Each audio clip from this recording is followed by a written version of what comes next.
Baik, Assalamualaikum warahmatullahi wabarakatuh.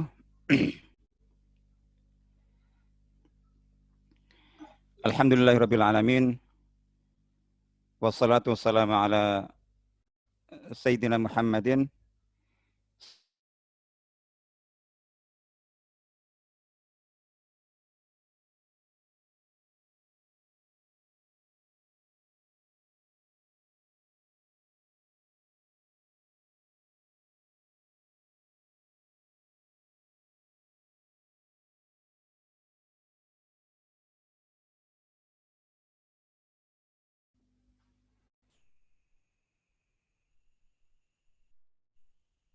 Mohon maaf tadi ternyata posisi saya mic-nya masih mute.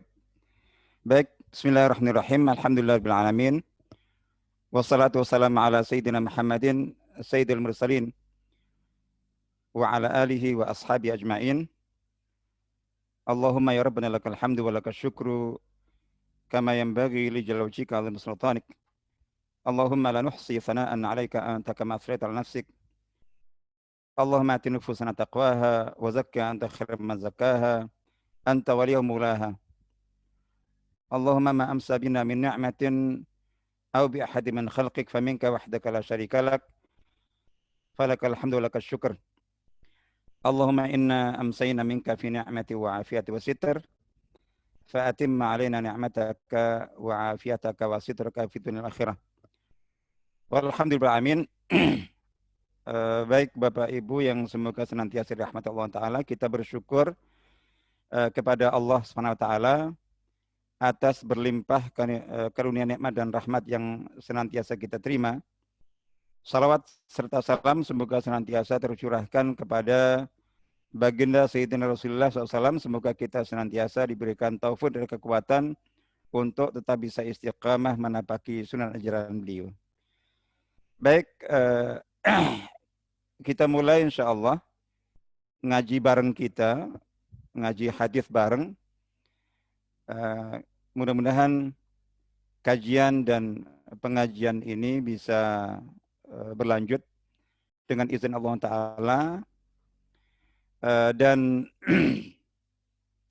insya Allah kajian kita itu berbasiskan kitab hadis dan kitab hadis yang insya Allah akan kita kaji itu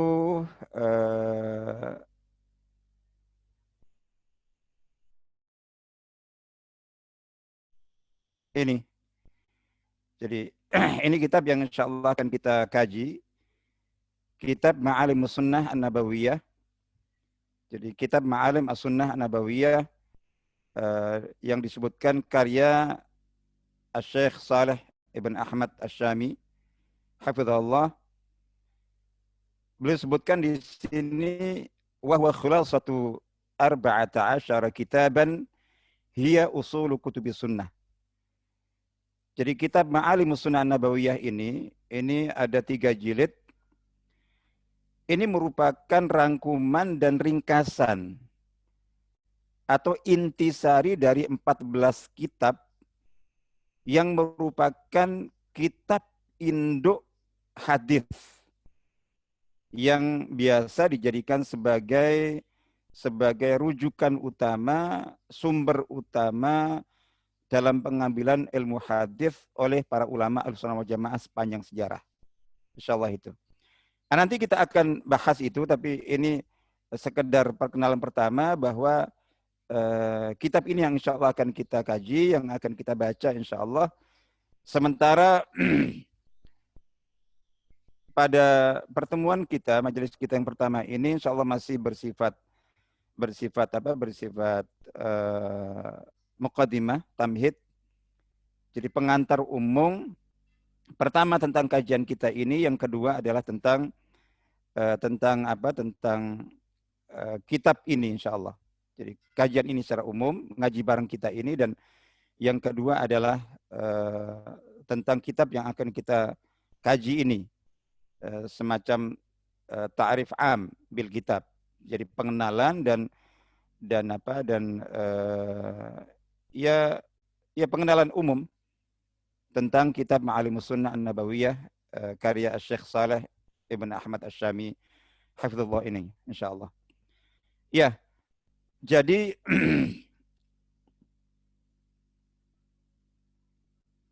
kajian ini jadi ngaji hadis bareng. Jadi saya menamai kajian saya memilih untuk menggunakan ngaji bareng ini, belajar bersama. Jadi saya ingin mengajak Bapak Ibu semuanya yang berkenan meluangkan waktu untuk ikut dalam kajian ini, itu untuk kita ngaji bersama-sama, ngaji bareng, belajar bersama, mengkaji bersama hadis Nabi Sallallahu Alaihi Wasallam melalui kitab Ma'alimus Sunnah Nabawiyah ini insyaallah. Di sini posisi saya sendiri juga belajar insyaallah.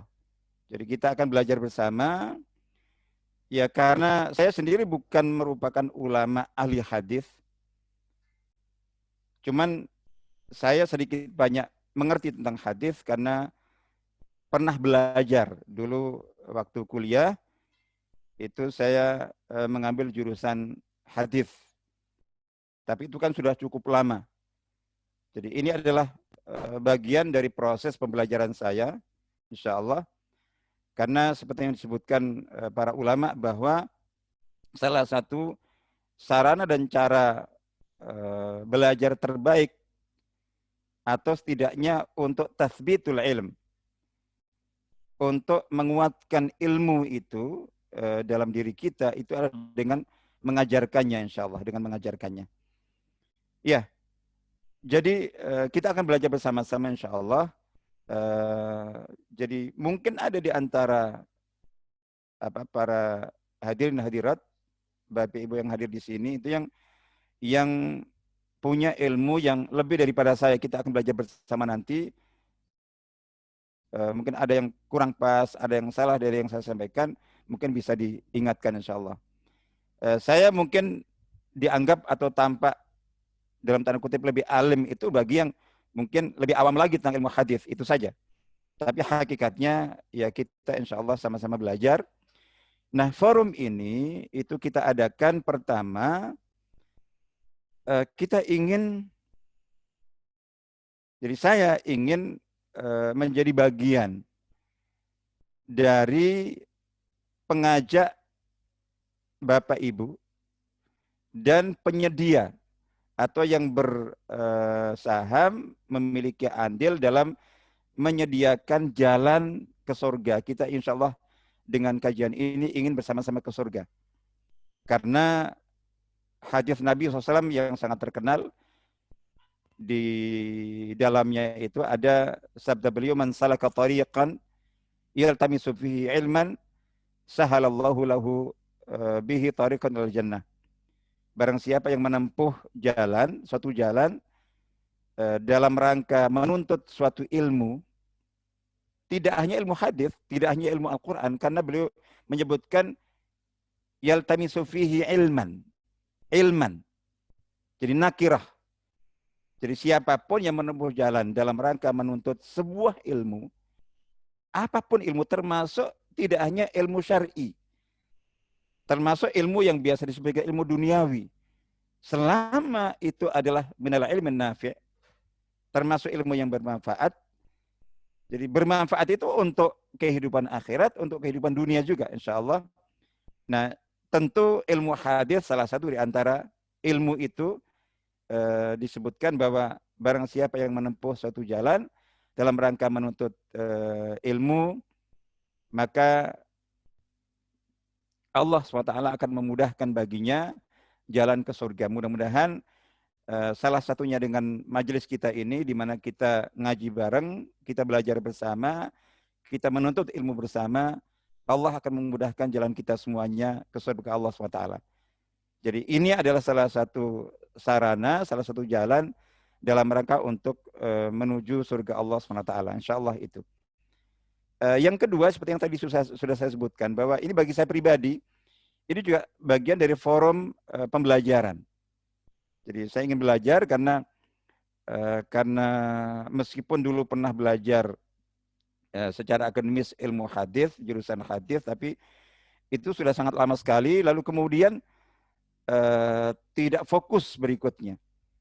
Meskipun ya pernah sempat mengajarkan beberapa kajian atau mengisi kajian-kajian tentang hadis, tapi kan rata-rata ya seputar antara hadis arba'in nawawiyah, riyadhus salihin, misalnya begitu, atau al-lu'lu' wal marjan fi mattafaqa alaihi syaikhan.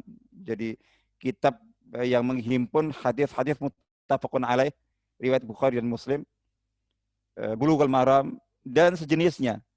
Jadi seperti itu. Namun kemudian juga banyak mengkaji ilmu-ilmu dan juga aspek-aspek yang lainnya sehingga mungkin banyak di antara yang dulu pernah saya pelajari tentang ilmu hadis itu sudah banyak yang terlupa. Jadi ini juga forum yang saya harapkan bisa menyemangati saya kembali untuk mengkaji ulang, belajar lagi, mengingatkan kembali apa yang sempat terlupa dari ilmu hadis. Mudah-mudahan kita sekali lagi bisa belajar bersama. Insya Allah itu. Nah, adapun ini tadi yang saya sebutkan bahwa kitab yang kita gunakan, yang tadi kita sebutkan kitab ini, mungkin mengapa kok bukan Arba'in Nawawiyah ini sebagai pengantar paling tidak, atau kitab Riyadhus Shalihin. Jadi itu yang pilihan yang umum juga yang banyak insya Allah, atau Al-Lu'lu'ul Marjan dan lain sebagainya insya Allah. Ya secara umum bahwa itu adalah kitab-kitab yang tentu sangat bagus, tapi umumnya karena itu mungkin kitab-kitab yang lebih lama, ini kan kitab baru. Jadi kitab himpunan baru, kitab rangkuman baru. Sementara untuk Al-Lu'lu' wal Marjan, Riyadhus Shalihin, apalagi Arba'in Nawawiyah, itu saya kira sudah sangat banyak sekali di antara para ulama, para kiai, para ustadz yang telah mengkajinya, termasuk juga saat ini, sehingga siapapun bisa mengikutinya, insya Allah itu. Nah, saya pilih kitab ini, jadi bukan karena ini mungkin lebih baik daripada kitab Riyadhus Shalihin misalnya, jadi gitu. Tidak semuanya kitab-kitab yang sangat bermanfaat, apalagi kitab-kitab para ulama terdahulu, para ulama salaf. Insya Allah tentu tetap lebih barakah dan lebih mulia. Tapi seperti yang tadi kita sebutkan bahwa lebih karena kitab-kitab yang lebih masyhur, yang lebih terkenal itu, insya Allah sudah banyak dikaji, sudah banyak dipelajari oleh para ulama-ulama yang lainnya, dan untuk kitab ini mungkin juga sudah ada yang ustadz, mungkin ulama, kiai yang mengkaji kitab ini. Cuman saya belum tahu sampai sekarang secara pribadi. Mungkin sudah ada, tapi dugaan saya kalaupun ada mungkin juga tidak sebanyak majelis-majelis ilmu kajian hadis yang menggunakan kitab Riyadhus Shalihin, atau mungkin Al-Lu'lu' wal Marjan, atau mungkin Bulughul Maram, atau mungkin apalagi Al-Arba'in Nawawiyah itu sebagai pegangannya kitab yang dikaji, insya Allah begitu. Di samping juga untuk pengenalan. Sementara muatannya insya Allah ya secara umum sama, yang berbeda hanya metodologi atau urutannya saja, insya Allah begitu. Baik, ya karena forum kita ini insya Allah dalam rangka untuk pengenalan, kita akan jadi kitab ini kitab himpunan dan rangkuman. Himpunan, rangkuman, dan ringkasan. Seperti yang disebutkan di sini oleh penghimpun atau pemilik kitab ini, penulis kitab ini, wa huwa khulasatu 14 kitaban. Jadi kitab Ma'alimus Sunnah Nabawiyah ini merupakan intisari dari 14 kitab, hiya usulu kutubis sunnah an-nabawiyah. Di mana 14 kitab yang nanti akan kita sebutkan itu merupakan kitab-kitab induk dalam bidang as-sunnah, dalam bidang hadis Nabi SAW. Insya Allah begitu. Jadi ini intisarinya, ini ringkasannya. Sehingga secara umum semuanya atau hampir semua tema yang ada di dalam 14 kitab itu insya Allah ringkasannya, intisarinya itu ada di dalam kitab ini semuanya. Sehingga diharapkan bahwa siapapun yang mungkin mengkaji kitab ini, membaca kitab ini dari awal sampai akhir, itu secara umum dia berarti sudah membaca seluruh isi dari secara global ya, secara global pokok tema isi kandungan dari 14 kitab induk hadis tadi. Insya Allah itu. Baik, sementara penulisnya ini salah seorang ulama dari negeri Syam, dari Syria, Syekh Saleh Ibn Ahmad Asyami. Ya, seperti yang kita tahu bahwa beliau memberikan, tentu punya kitab-kitab yang lainnya, tapi fokus beliau nanti kita akan baca, fokus beliau itu di bidang hadis, dan ini minimal beliau fokus dalam menulis tentang hadis ini itu sejak sekitar 26 tahun yang lalu. Fokus ya, fokus. Jadi beliau memiliki proyek, insya Allah kita baca sebagai pengenalan, insya Allah pengenalan kitab ini insya Allah. Jadi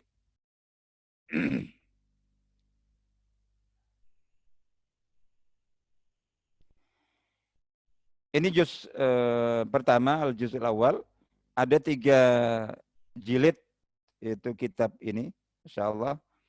Saya ingin ini kita memulai dengan membaca beberapa cuplikan dari pengantar untuk memperkenalkan. Jadi kitab ini adalah merupakan kitab ke-7. Jadi kitab ke-7 yang beliau tulis di sini. Ini yang saya coba baca. Jadi setelah beliau memberikan mukadimah, dan mukadimah ini itu di sini beliau menyebutkan, coba ini yang saya katakan, saya tidak baca ini. Beliau mengatakan famundu 20 aman. Jadi sejak 20 tahun ini pengantar beliau tulis itu tahun 2013. Jadi 2013 berarti 8 tahun yang lalu. Jadi atau 1434. Sekarang 1442.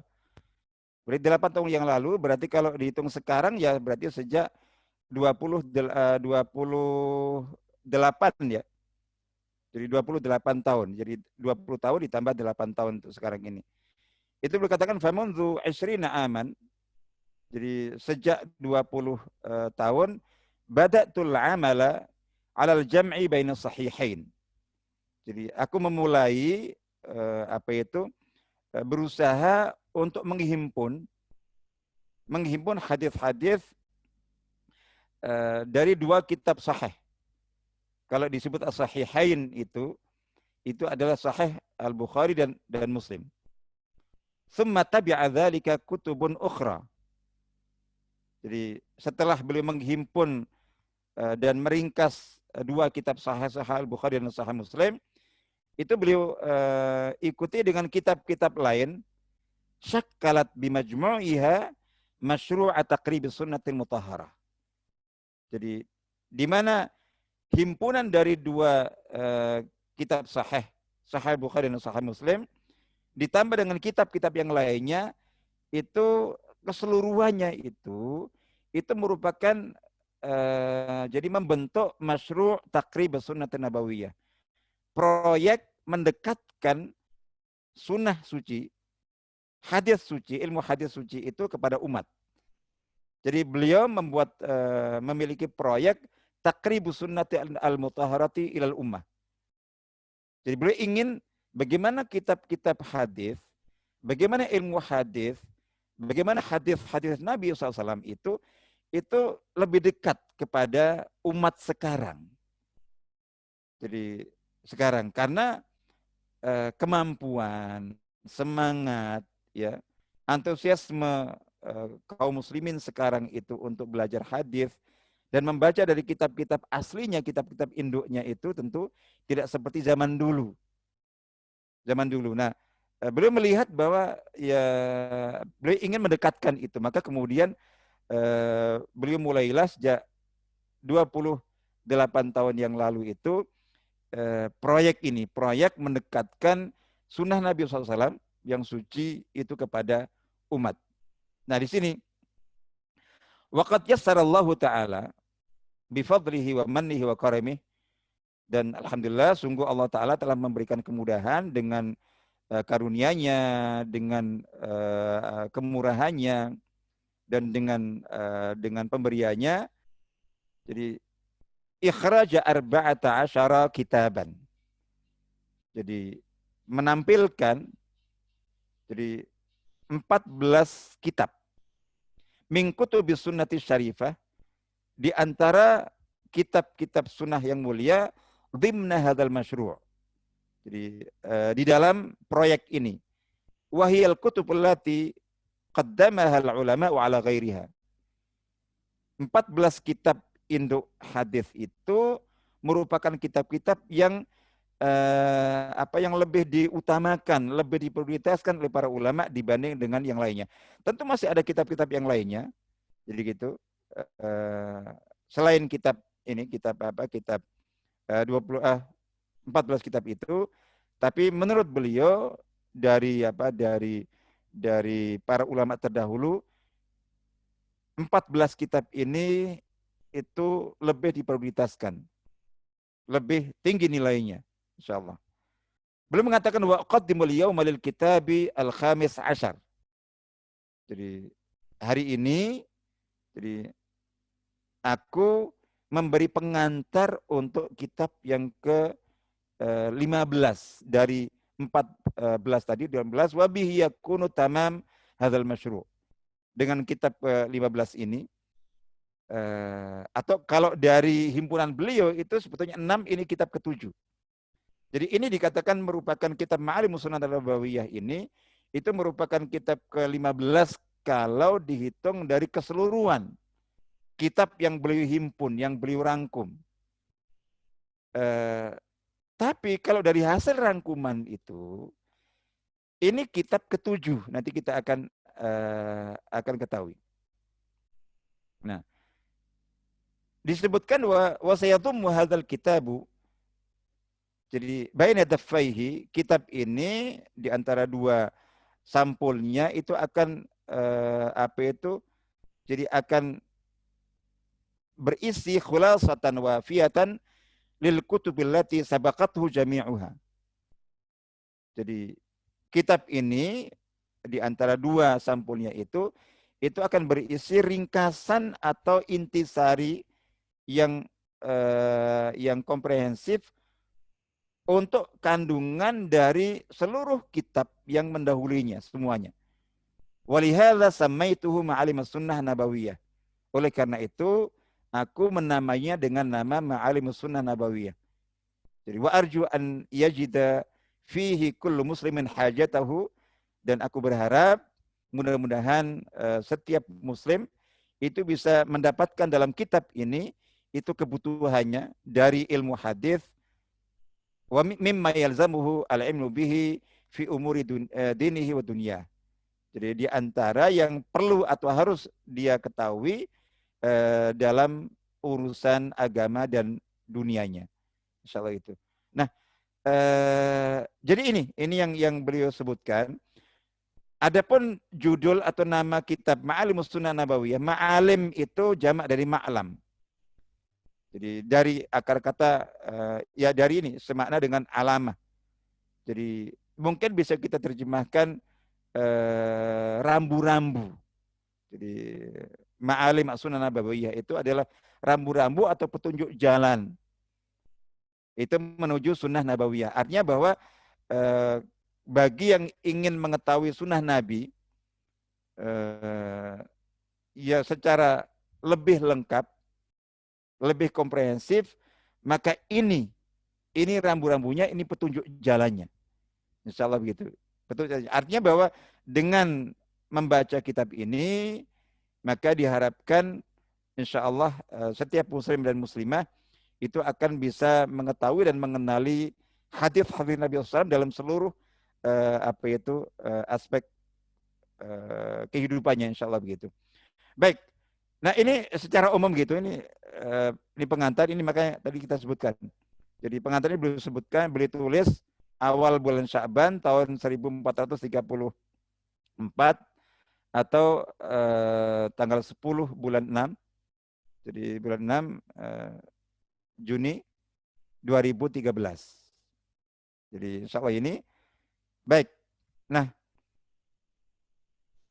berikutnya ini. Jadi yang tadi disebutkan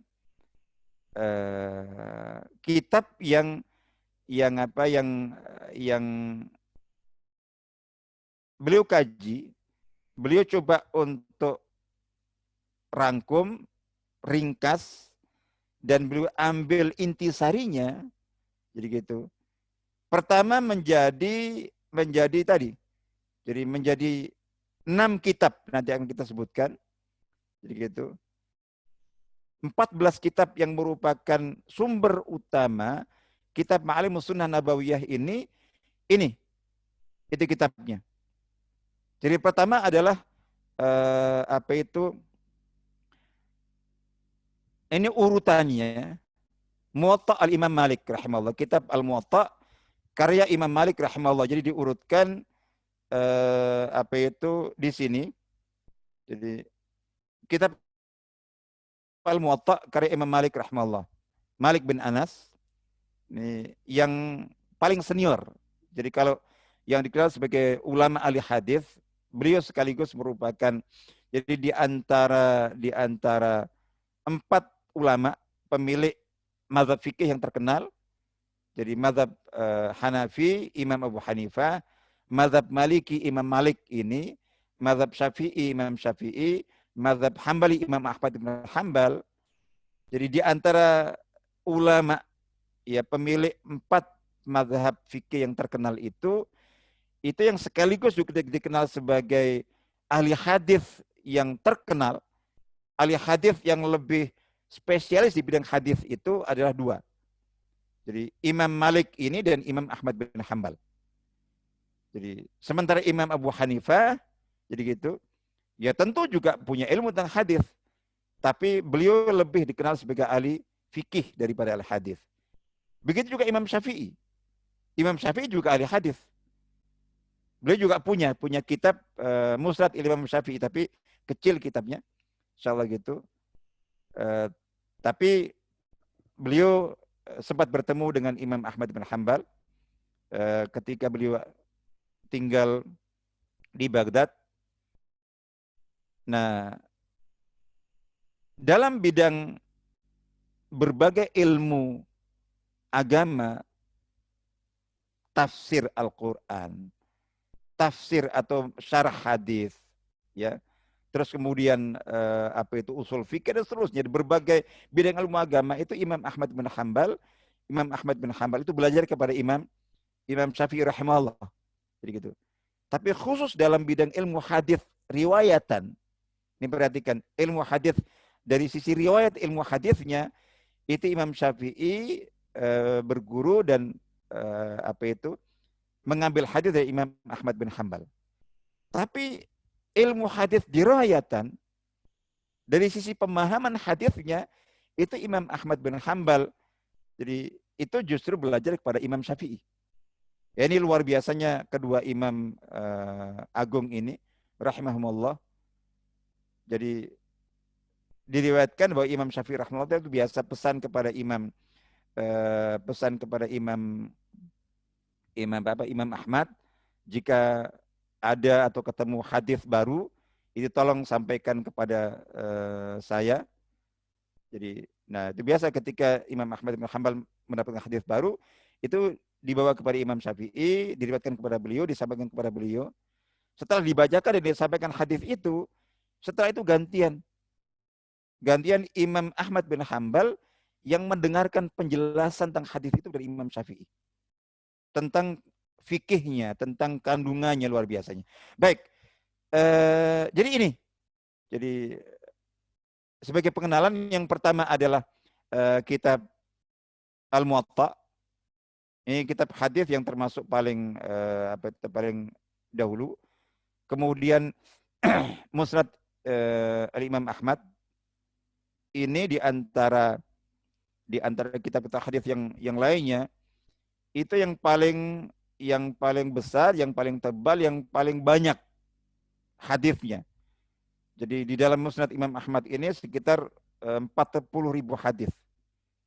Sementara yang lain-lainnya itu kisaran antara 4.000, 3.000, jadi 4.000 lebih, 3.000 lebih, sebagainya 2.000. Insyaallah mungkin kurang dari itu, tapi Musnad Imam Ahmad sendiri itu ada sekitar 40.000 hadis. Lalu kemudian kitab Al-Jami' As-Sahih karya Imam Al-Bukhari yang dikenal dengan Sahih Al-Imam Al-Bukhari atau Sahih Bukhari. Yang keempat adalah Al-Jami' As-Sahih karya Imam Muslim yang dikenal dengan Sahih Imam Muslim, Sahih Muslim. Kemudian Sunan Imam Abu Dawud, kitab Sunan. Lalu kemudian Jami' Al-Imam At-Tirmidzi yang dikenal dengan Sunan At-Tirmidzi. Kemudian yang ketujuh Sunan Al-Imam An-Nasa'i yang dikenal dengan Sunan An-Nasa'i. Kemudian Sunan Al-Imam Ibn Majah, Sunan Ibn Majah. Yang ke-9 adalah Sunan Al-Imam Ad-Darimi, dikenal dengan Sunan Ad-Darimi. Kemudian yang ke-10 Sunan Al-Kubra lil Imam Al-Baihaqi, dikenal dengan sebutan Sunan Al-Baihaqi. Kemudian yang ke-11 Sahih Al-Imam Ibn Khuzaimah, dikenal dengan Sahih Ibn Khuzaimah. Yang ke-12 Sahih Al-Imam Ibn Hibban, ya dikenal dengan Sahih Ibn Hibban. Lalu kemudian yang ke-13 Mustadrak Al-Imam Al-Hakim. Ini sebuah kitab yang ditulis oleh Imam Al-Hakim rahimahullah, yang beliau niatkan sebagai, atau menurut beliau ini berisikan hadis-hadis yang merupakan istidrakat. Jadi kitab ini menurut beliau itu adalah jadi menghimpun hadis-hadis yang menurut beliau ini mestinya itu masuk dalam Sahih Bukhari dan Muslim. Jadi beliau pelajari hadis yang beliau masukkan dalam Mustadrak Al-Hakim ini, itu beliau menemukan bahwa banyak hadis yang menurut beliau itu memenuhi syaratnya Imam Bukhari atau Imam Muslim. Jadi saya katakan menurut beliau ya, karena belum tentu menurut Imam Syafi'i, menurut Imam Bukhari, belum tentu menurut Imam Muslim seperti itu. Bahkan belum tentu menurut imam-imam yang lainnya itu seperti itu. Tapi paling tidak menurut Imam Al-Hakim, hadis-hadis yang beliau masukkan dalam kitab Al-Mustadrak ini, itu menurut beliau karena memenuhi syarat. Imam-imam itu kan ketika menetapkan sebuah hadis yang beliau nilai sahih dan dimasukkan ke dalam kitab sahihnya, itu kan karena memenuhi syarat-syaratnya. Jadi, dan syarat-syarat kesahihan sebuah hadis itu berbeda-beda.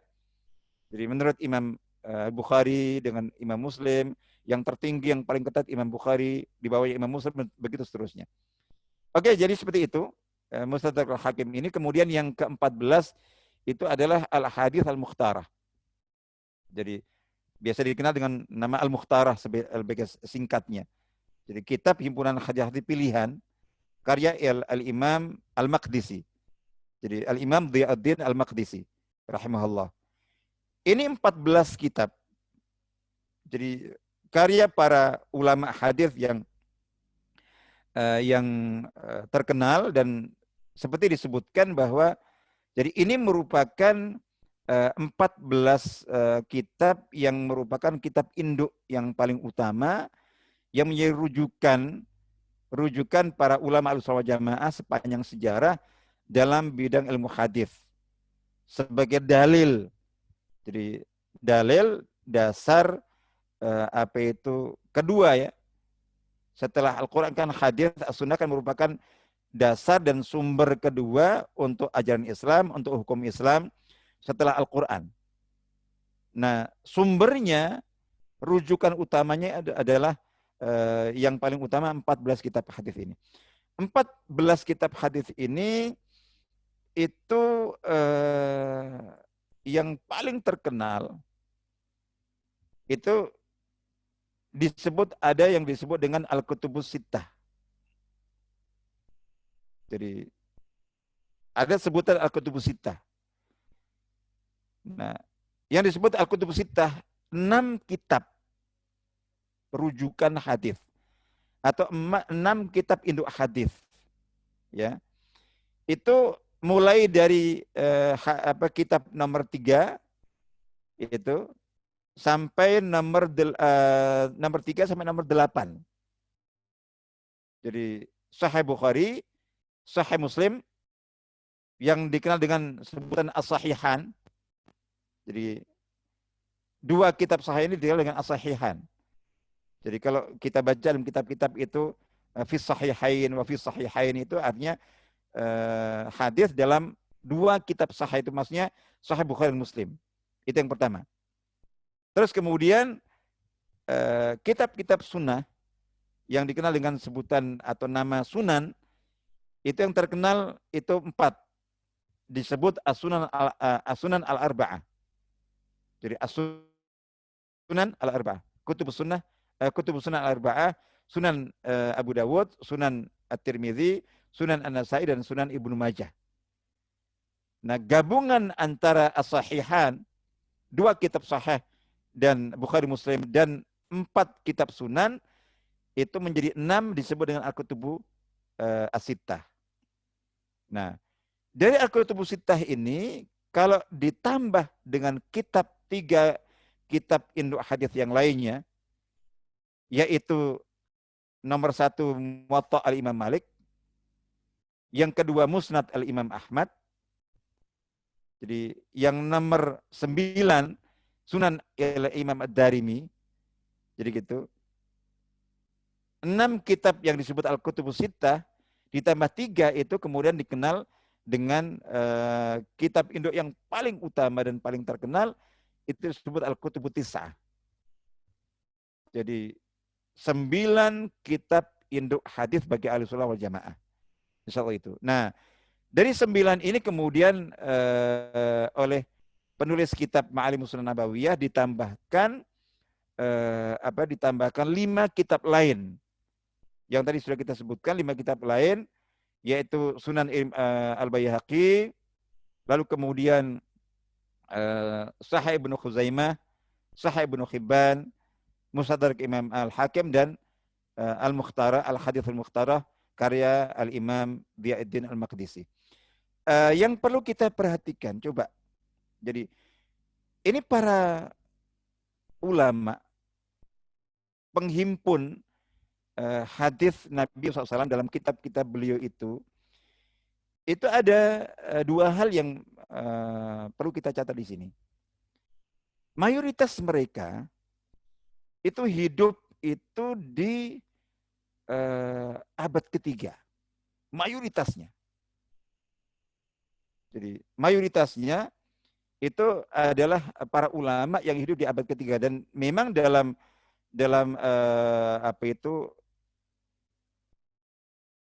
periode kodifikasi hadis itu memang abad ketiga itu merupakan abad keemasan. Dimulai memang abad kedua. Jadi Imam Malik itu merupakan ini. Jadi Imam Malik merupakan ulama yang paling senior. Beliau masih di abad kedua. Jadi di abad kedua karena wafat tahun 179. Ya, 179 Hijriah berarti abad kedua. Jadi gitu. Nah, tapi kemudian Imam Ahmad bin Hanbal itu akhir abad kedua dan abad ketiga, lebih banyak di abad ketiga karena beliau wafat tahun 241 Hijriah. Lalu kemudian Imam Al-Bukhari itu juga abad ketiga. Jadi wafat tahun 256. Jadi gitu. Imam Muslim ini itu juga abad ketiga. Jadi wafat tahun 261 setelah Imam Al-Bukhari. Imam Abu Dawud itu wafat 275. Jadi abad ketiga. Imam Tirmizi jadi gitu. Itu wafat tahun 279.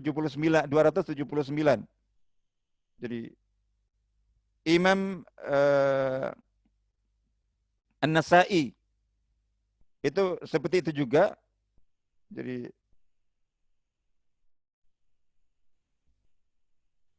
awal ini, jadi udah masuk ya wafatnya masuk. Tapi beliau ulama abad ketiga, wafatnya 303. Jadi Imam Ibnu Majah 273, imam dan begitu seterusnya. Jadi rata-rata mayoritas mereka itu adalah para ulama abad ketiga karena memang abad ketiga Hijriah itu merupakan abad keemasan kodifikasi dan pembukuan hadis Nabi. Nah, di antara 14 ulama tadi itu yang relatif yang lebih junior itu ada imam. Jadi ada Imam Ibnu Khuzaimah. Jadi tapi masih Imam Khuzaimah ini lebih ke termasuk abad ketiga meskipun karena wafatnya tahun 311 tapi beliau lahirnya itu 223 jadi lebih banyak hidupnya itu di abad yang di abad ketiga. Lalu kemudian Imam Ibnu Hibban itu masih juga di abad ketiga 270. Jadi tapi Imam Al-Hakim, jadi Imam Al-Hakim ini abad keempat. Jadi beliau wafat tahun 405. Jadi abad keempat. Lalu kemudian Imam Al-Baihaqi itu 458 wafatnya berarti Jadi ini. Jadi itu yang paling junior paling belakangan jadi Imam Dhiyauddin Al-Maqdisi. Jadi yang nomor 14 itu. Jadi yang nomor 14 ini Al-Hadithul Mukhtarah. Jadi ini beliau jadi hidup di abad antara abad 6 dan 7. Ini cukup terakhir. Mungkin ini termasuk ulama-ulama perawi hadis yang masih asli. Perawi hadis itu yang relatif paling belakangan. Jadi paling belakangan karena cukup jauh ini kalau kita bisa mengetahui kira-kira sanadnya itu berapa jauhnya insyaallah begitu. Baik, jadi itu yang pertama adalah bahwa tadi mayoritas ulama penulis atau penghimpun hadis Nabi SAW itu adalah mereka-mereka yang hidup pada abad ketiga. Yang menegaskan bahwa abad ketiga memang merupakan abad keemasan kodifikasi dan pembukuan ilmu hadis. fakta yang lainnya kita dapati bahwa dari 14 ulama, jadi penulis atau penghimpun kitab induk hadis itu mayoritasnya itu bukan dari asli keturunan Arab. Jadi dari 14 itu mayoritasnya. Mayoritasnya itu bukan merupakan ulama-ulama yang dari bangsa Arab, tapi dari bangsa non-Arab. Jadi dari non-Arab, dari wilayah di sekitar Iran, jadi Afghanistan, jadi Uzbekistan, Turkmenistan, jadi sekitar itu. Jadi daerah-daerah yang seperti itu ini sementara yang Arab itu ya Imam Malik, Imam Ahmad bin Hambal, sementara Bukhari. Jadi gitu, itu dari Bukhara, Uzbekistan. Jadi Imam Muslim dari Naisabur, Iran. Jadi gitu. Imam Abu Dawud itu dari wilayah Sistan atau Sijistan, itu antara Iran, Afghanistan dan Pakistan, wilayah sekitar itu. Jadi gitu. Imam At-Tirmidzi dari Timur itu Uzbekistan. Jadi Imam An-Nasai dari Nasa Khurasan itu Turkmenistan. Jadi wilayah sana itu. Terus kemudian Imam Ibnu Majah. Itu Ibnu Majah kan Al-Quzwaini. Dari Quzwain itu juga wilayah Iran. Jadi sementara Imam Ad-Darimi itu dari Samarkand. Samarkandi itu Uzbekistan. Jadi gitu. Imam Al-Baihaqi, jadi seorang ulama besar mazhab Syafi'i, itu dari Baihaq, itu juga di wilayah Iran. Imam Ibnu Khuzaimah itu dari Naisabur dari Iran, jadi gitu. Lalu kemudian Imam Ibnu Hibban tadi itu, jadi Imam Ibnu Hibban juga dari wilayah Afghanistan, Ibnu Hibban Al-Busti, jadi gitu. Dan seterusnya. Jadi Imam Al-Hakim itu juga Naisabur, Iran. Jadi gitu. Lalu kemudian baru Imam Al-Maqdisi, ya ini dari Damaskus. Jadi dari Syria. Jadi itu jadi mayoritas itu dari situ, insyaallah. Ya ini merupakan bagian dari cara Allah, jadi hikmah Allah Taala untuk menjaga hadis Nabi SAW. Jadi ternyata mereka-mereka yang menjadi sarana pemeliharaan sumber kedua ajaran Islam itu dari bangsa selain Arab, itu untuk semakin menegaskan bahwa agama Islam ini memang turun pertama kali di Arab dengan bahasa Arab, dibawa oleh Nabi dari bangsa Arab, tapi agama ini untuk seluruh umat manusia. Jadi seluruh umat manusia. Makanya kemudian Allah Ta'ala itu mungkin salah satu hikmah yang mengapa Allah Ta'ala itu mentakdirkan justru para ulama yang memiliki peran terbesar dalam penjagaan sumber kedua ajaran Islam, hadis Nabi SAW, itu justru dari bangsa selain Arab. Begitu juga dalam bidang Al-Quran. Insya Allah begitu. Baik. Nah ini yang tadi saya maksudkan. Jadi 14 kitab itu lalu kemudian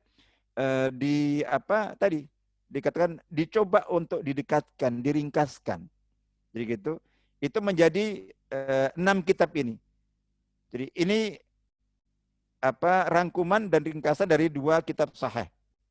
Sahih Bukhari Muslim. Kemudian ini itu adalah hadis-hadis yang menurut beliau tambahan. Jadi dari 5 kitab sunan. Sunan Abu Dawud, Tirmidzi, Nasai, Ibnu Majah, dan Ad-Darimi. Itu jadi zawaidus sunan ala sahihain. Jadi hadis-hadis yang merupakan tambahan dari 5 kitab sunan, itu yang tidak ada dalam 2 kitab sahih. Itu dijadikan satu. Terus kemudian ini hadis tambahan lagi dari Muwatta dan Musnad Imam Ahmad. Jadi gitu. Atas kitab yang lainnya. Kemudian tambahan dari Sunan Al-Kubra karya Imam Al-Baihaqi. Kemudian yang kelima adalah tambahan dari Sahih Ibnu Khuzaimah, Sahih Ibnu Hibban, Mustadrak Al-Hakim terhadap kitab yang lainnya. Dan yang keenam itu adalah yang menurut beliau ada beberapa hadis tambahan itu yang tidak ada dalam 13 hadis kitab hadis sebelumnya, itu ada di dalam Al-Ahadits Al-Mukhtarah karya Imam Diyauddin Al-Maqdisi. Jadi seperti itu. Nah, ini tujuannya adalah untuk meringkas. Ya. Itu meringkas. Jadi maksudnya apa? Hadis-hadis yang ada di dalam 14 kitab induk tadi itu banyak sekali hadis yang disebutkan berulang-ulang. Jadi gitu. Yang beliau lakukan, Syekh Saleh Asy-Syami ini, itu adalah mencoba meringkas. Jadi satu hadis tapi disebutkan oleh para ulama dalam kitab masing-masing itu berulang-ulang. Nah ini, artinya kalau untuk dulu para ulama yang membaca hadis itu mungkin tidak masalah, tapi untuk masyarakat modern sekarang ini, semangat belajar hadis juga sudah melemah, tidak seperti dulu lagi dan seterusnya. Maka beliau coba ringkaskan. Jadi dibuang pengulangan-pengulangan itu. Jadi gitu. Ini beliau membuat contoh. Dikatakan di sini misalnya ini hadis innamal a'malu binniyat. Jadi hadis bahwa amal itu harus dengan niat. Dikatakan riwayat Imam Sayyidina Umar bin Khattab. Dikatakan di sini faqad dzakarahu al-Imam Al-Bukhari fi sahihihi 7 marrat fi mawatin muta'addidah. Jadi hadis satu ini oleh Imam Bukhari disebutkan di dalam kitab sahihnya itu 7 kali. Jadi begitu juga imam-imam yang lainnya, Imam Ahmad dalam musnadnya, Imam Muslim dalam sahihnya, Abu Dawud dalam kitab sunannya, Tirmidzi, Nasa'i, Ibnu Majah, Ibnu Khuzaimah, Ibnu Hibban. Itu semua menyebutkan hadis itu berulang-ulang. Nah, dari situ kemudian beliau beliau ambil dari pengulangan itu cukup satu saja. Dan ditempatkan di tempat yang lebih relevan untuk itu. Sehingga lebih ringkas. Jadi gitu. Jadi itu maksudnya. Nah, dari sini, dari peringkasan itu kemudian beliau sebutkan faidatu hadzal masyru'. Manfaat dari proyek meringkas tadi. Beliau mengatakan bahwa jadi jumlah hadis 14 kitab induk tadi itu jumlah seluruhnya itu 114.000. Jadi perhatikan 114.194 hadis. Ini jumlah keseluruhan hadis yang ada di dalam 14 kitab itu. Nah, setelah beliau saring, beliau hilangkan pengulangan-pengulangannya itu jadilah yang terhimpun dalam 6 kitab tadi itu menjadi dari 114.194 hadis menjadi 28.430 hadis. Jadi beliau katakan bahwa itu dengan membuat perbandingan, jadi wabil muqaranati bainar raqmaini, dengan membandingkan dua bilangan tadi itu, dua angka itu, yatabayyan anna raqma tsani, jadi ya'dilu aqalla min rub'i raqmil awal. Jadi bilangan yang kedua itu kurang dari seperempatnya. Jadi artinya bahwa ini meringkas. Nah, tapi kemudian beliau menyebutkan, jadi ini lanjutannya lagi, bahwa kalau ini makanatu kutubi hadzal masyru'. Ini menjelaskan, mungkin bisa dibaca. Ini kedudukan kitab-kitab yang ada dalam proyek ini. Beliau mencoba menjelaskan Mengapa kok beliau memilih 14 kitab ini? Itu di sini beliau mengutip tulisan para ulama tentang kedudukan 14 kitab ini. Dari Imam Nawawi, dari Imam Al-Qattani, dari Imam Ibnu Salah, dari Imam Ibnu Athir, dari Al-Khuli, dalam berbagai kitab dan seterusnya. Jadi ini ada kutipan-kutipan itu, saya kira soal itu untuk menegaskan saja sifatnya. Nah, lalu kemudian yang ingin kita sebutkan itu dilanjutan di sini tentang kitab yang sedang kita kaji ini. Jadi tadi kan sudah disebutkan. Jadi dari 100 sekian belas ribu menjadi 28 sekian ribu, jadi gitu. Tapi 28 ribu masih banyak. Masih ada pengulangannya. Nah, ini yang kemudian beliau ringkas lagi dalam kitab ini. Tadi kan sudah disebutkan. Jadi dari kitab asli induknya 114 ribu. Jadi gitu. Jadi mohon maaf. Dari 114 ribu tadi.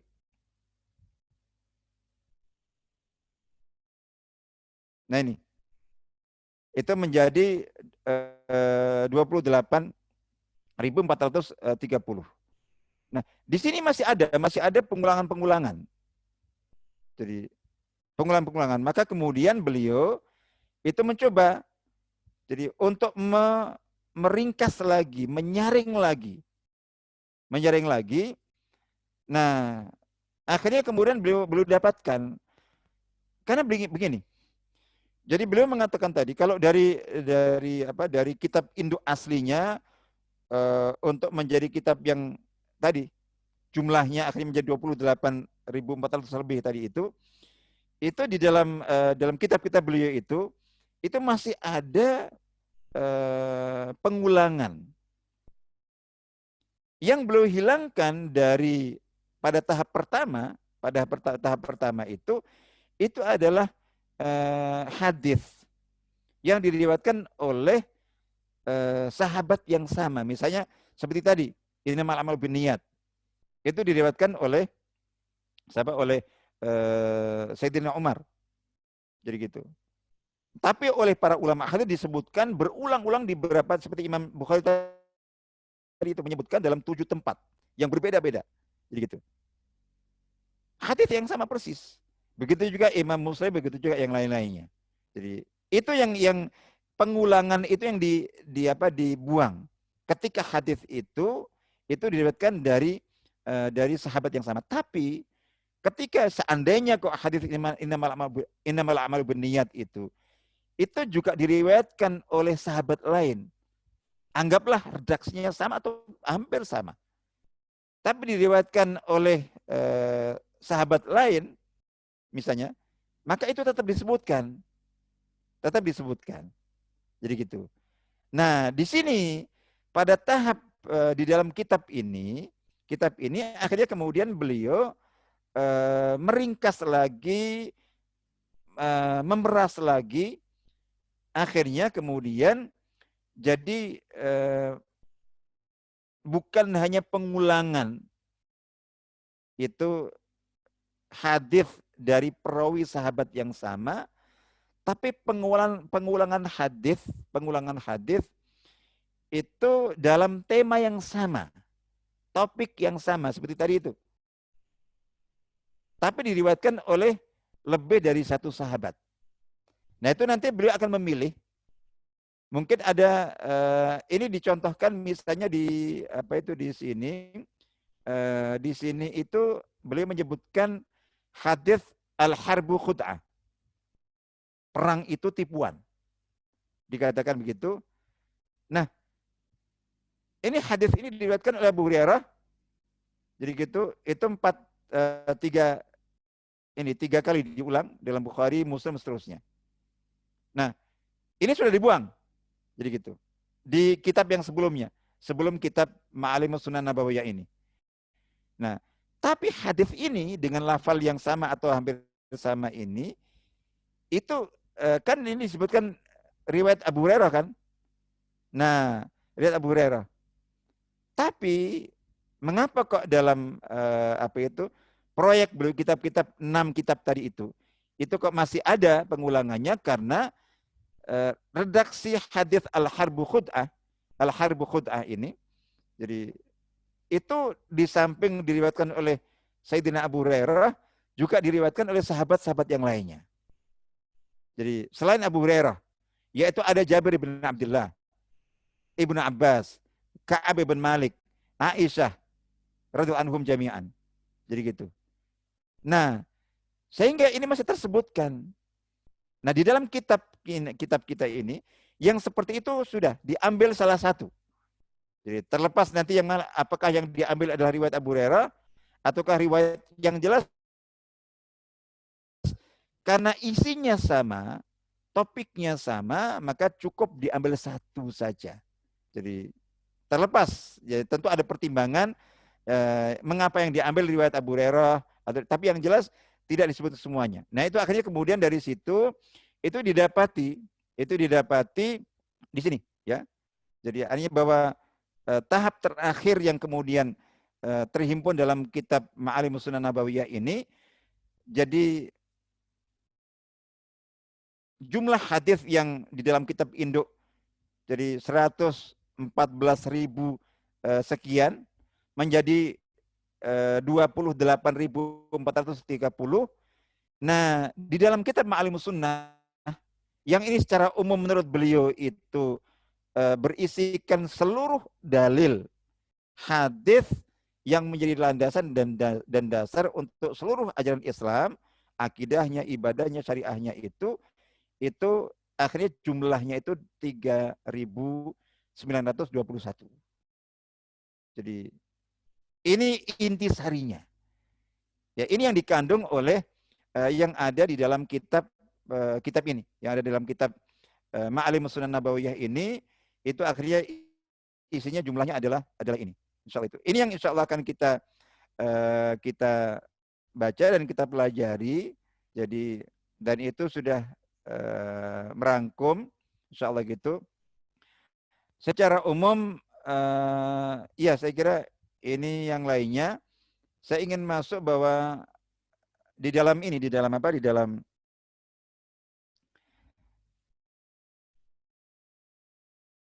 kitab ini itu pembagian tema-temanya, tematik sifatnya tapi relatif baru.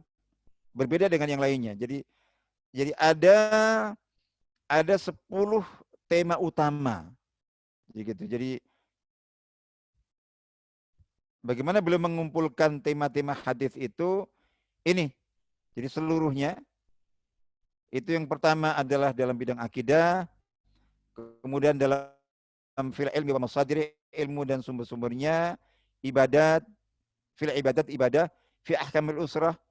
Itu yang keempat, tema keempat tentang hukum-hukum keluarga. Kemudian tema kelima fil hajat ad-daruriyah, ya, kebutuhan-kebutuhan asasi primer. Kemudian yang keenam fil muamalat. Jadi yang ketujuh fil imamati wa syu'unil hukum, ini tentang politik, kepemimpinan dan urusan pemerintahan. Jadi yang biasa disebut dengan siasat syariah dan begitu seterusnya. Jadi ini susunannya insyaallah akan kita yang ke-10 fil fitan tentang fitnah insyaallah. Saya kira itu sebagai pengenalan umum tentang hadis Ma'alimus Sunan Nabawiyah ini insyaallah sebagai pengenalan pertama, mudah-mudahan sedikit memberikan gambaran tentang hadis yang insyaallah akan kita atau kitab yang akan kita pelajari, yang akan kita baca insyaallah, dan kita akan mulai langsung masuk ke dalam tema hadis itu dari bagian pertamanya nanti insyaallah mudah-mudahan pada pekan depan insyaallah. Ya, kalau ini itu ada jadi kode-kode huruf gitu, kode-kode huruf yang disebutkan. Jadi ya singkatan-singkatannya, kha itu Bukhari karena untuk meringkas, mim itu Muslim, qaf itu muttafaq alaih, jadi dan seterusnya. Baik, saya kira itu insyaallah nanti kita sebutkan nanti berikutnya. Nanti kita langsung ke bagian pertama dari hadis ini. Saya kira insyaallah itu dulu sebagai perkenalan dalam majelis pertama kita ini, mudah-mudahan bermanfaat, insyaallah. Kita cukupkan ini waktu kita, iya. Jadi sudah lewat. Saya tadi berharap dari 20.30 sudah lewat 7 menit. Wallah alam, barangkali mungkin masih ada sedikit waktu. Jadi kalau kita maksimalkan 20.45, barangkali mungkin ada yang ingin yang ingin menambahkan, yang ingin berikan catatan. Silahkan, mungkin barangkali mungkin ada ada interaksi, insyaallah. Silakan mungkin di ini.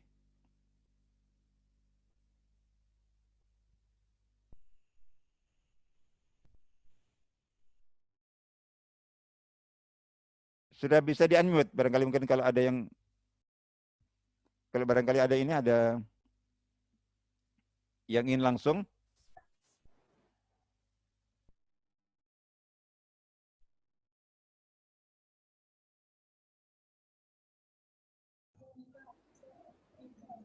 Izin bertanya, Ustaz. Silakan. Fadhlu. Assalamualaikum warahmatullahi wabarakatuh. Waalaikumsalam warahmatullahi wabarakatuh. Izin bertanya tentang 14 kitab tadi yang menjadi kitab induk. Ada beberapa kitab hadis induk yang sering kita dengar di Riyadhus Shalihin.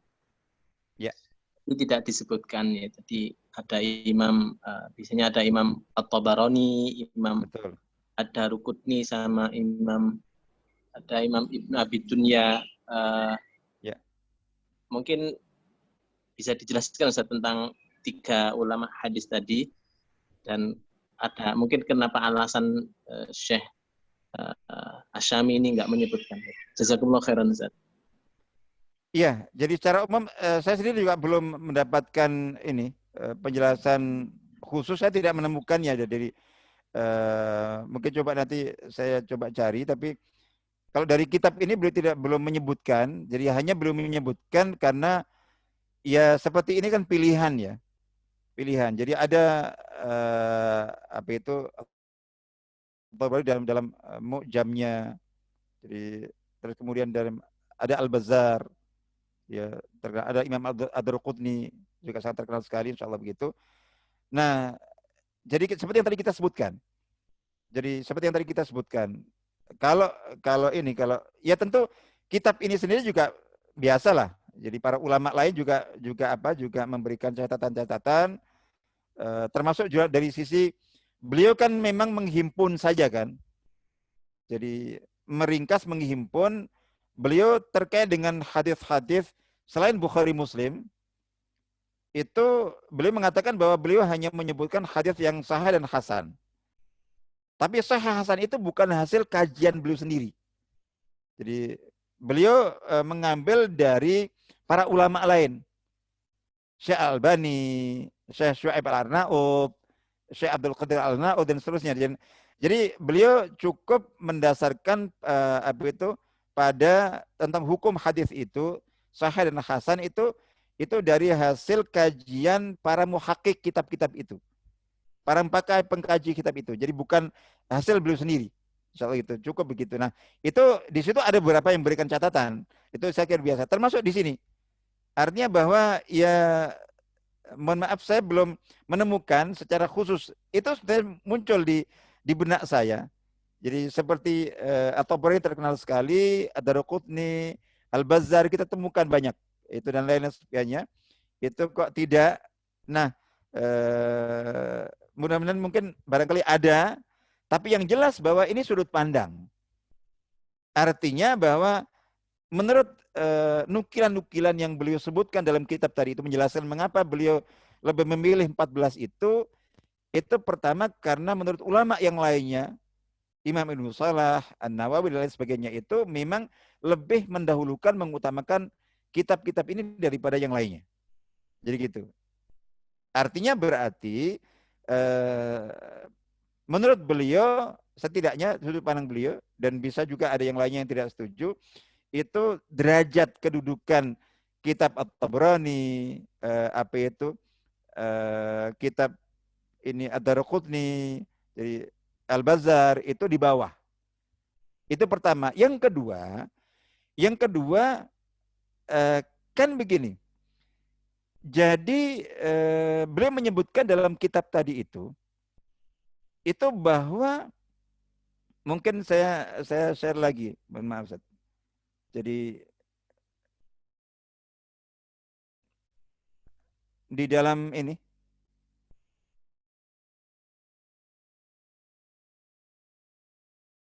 gimana kok nggak muncul lagi?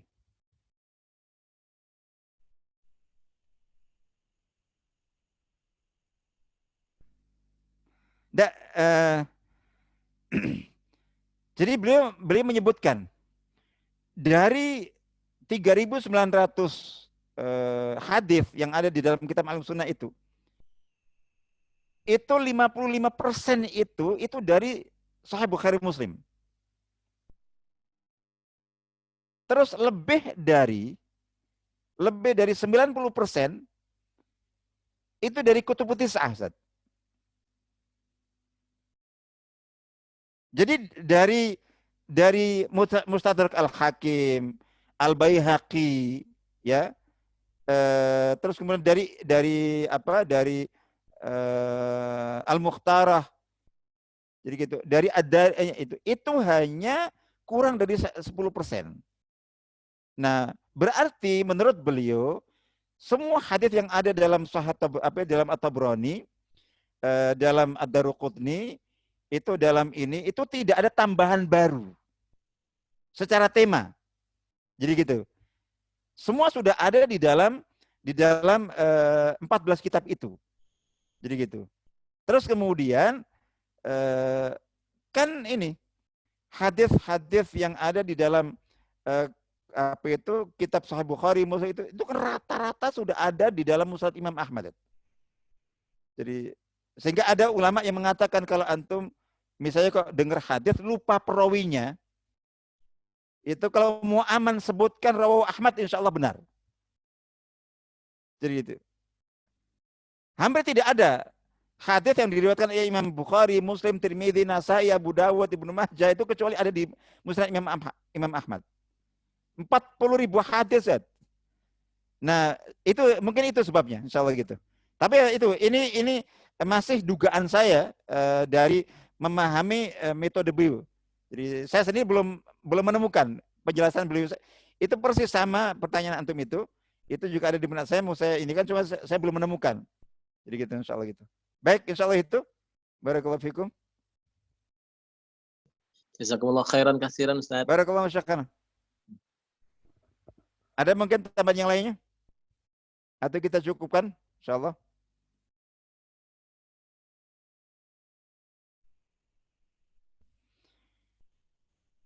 Baik, insya Allah kita ini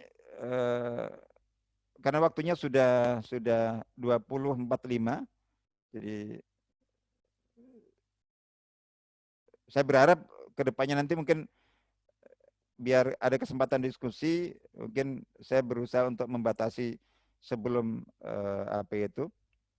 jadi 20.30 atau maksimal 20.30 sehingga ada kesempatan seperempat jam, maksimal 20.45 sudah kita akhiri. Insya Allah itu, dan sekarang sudah 20.45.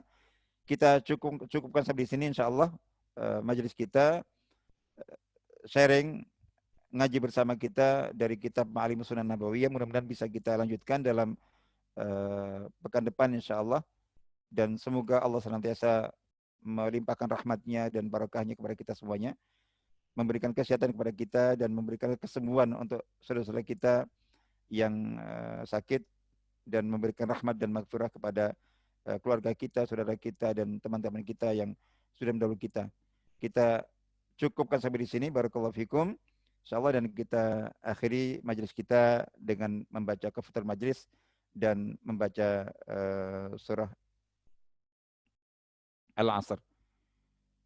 Subhanakallah bihamdika. A'udzubillahi minasyaitonir rajim. Bismillahirrahmanirrahim. wal 'ashr Innal ladina watawassaw bis sabr. haqqa wa tawassaw bis sabr. Baik, barakallahu fikum, kita cukupkan. Mohon izin, mohon maaf jika ada yang kurang berkenan dan mudah-mudahan bermanfaat. Dan saya mohon izin untuk menutup. Assalamualaikum warahmatullahi wabarakatuh. Waalaikumsalam. Barakallahu fikum insyaallah. Jazakumullah khair. Assalamualaikum. Barakallahu fikum. Insyaallah. Kita Tutup, rutin. ya. Assalamualaikum. Waalaikumsalam warahmatullahi wabarakatuh.